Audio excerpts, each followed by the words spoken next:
చలో నెక్స్ట్ మిగతా వార్తల్లో మందుబాబులకు షాకింగ్ న్యూస్ ఏంటంటే రేట్లు పెరగబోతున్నాయట. మందుబాబులపై యుద్ధ బాంబట.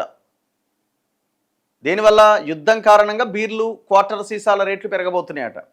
ఏముందిలే కదా లైట్ మనకి, అంతే కదా. ఇప్పుడు అది ఎంత పెరిగినా తాగాల్సిందే. 200 కోట్ల 500 చేసినా తప్పదు. ఏమైనా తగ్గే అవకాశం ఉందా? అప్పు చేసి అయినా సరే, లేకపోతే ఉన్నది అమ్ముకోనైనా సరే, దానికోసం మనం పర్ఫెక్ట్గా బ్యాంకులోనో ఇంకో దగ్గరనో బ్యాలెన్స్ అనేది ఖచ్చితంగా ఉంటుంది, అంతే కదా. ఏమాత్రం తగ్గదు. ఇప్పుడు 44,000 కోట్ల రూపాయలు ప్రభుత్వానికి ఆదాయం వచ్చింది 2025-26 సంవత్సరంలో. ఓన్లీ లిక్కర్ ద్వారా తెలంగాణ రాష్ట్ర ప్రభుత్వానికి వచ్చిన ఆదాయము 40,000 కోట్లు. మొత్తం అమ్మింది 44,000 కోట్లు అయితే దాదాపు 40,000 కోట్ల ఆదాయం వచ్చింది.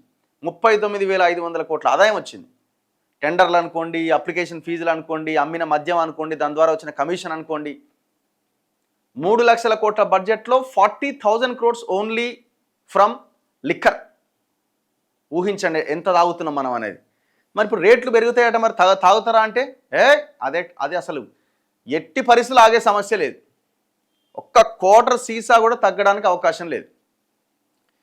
రాష్ట్రంలో పెరగబోతున్న మద్యం బీర్ల ధరలు, గ్యాస్ కొరత, సీసాల ఉత్పత్తి తగ్గడం, ధరల సమీక్ష గడువు ముగియడమే కారణాలట.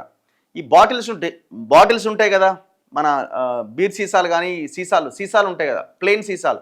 ఆ సీసాలు తయారవడానికి ఇబ్బంది అవుతున్నట్టు, ఎందుకంటే గ్యాస్ కావాలి. ఆ గ్యాస్ అందుబాటులో లేదు, దానివల్ల రేట్లు పెరుగుతున్నాయి. ఉత్పత్తి ఖర్చులు పెరిగాయంటున్న కంపెనీలు 12 నుంచి 15% దాకా రేట్లు పెంచాలి అని డిమాండ్.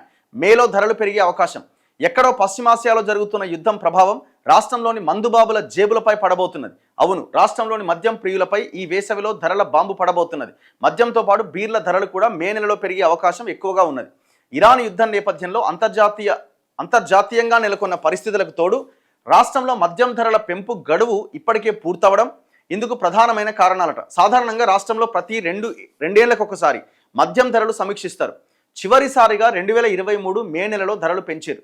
నిబంధనల ప్రకారం 2025 మే నెలలో మళ్ళీ ధరలు పెంచాలి. ప్రస్తుతం ఈ గడువు ఎప్పుడో ముగిసింది.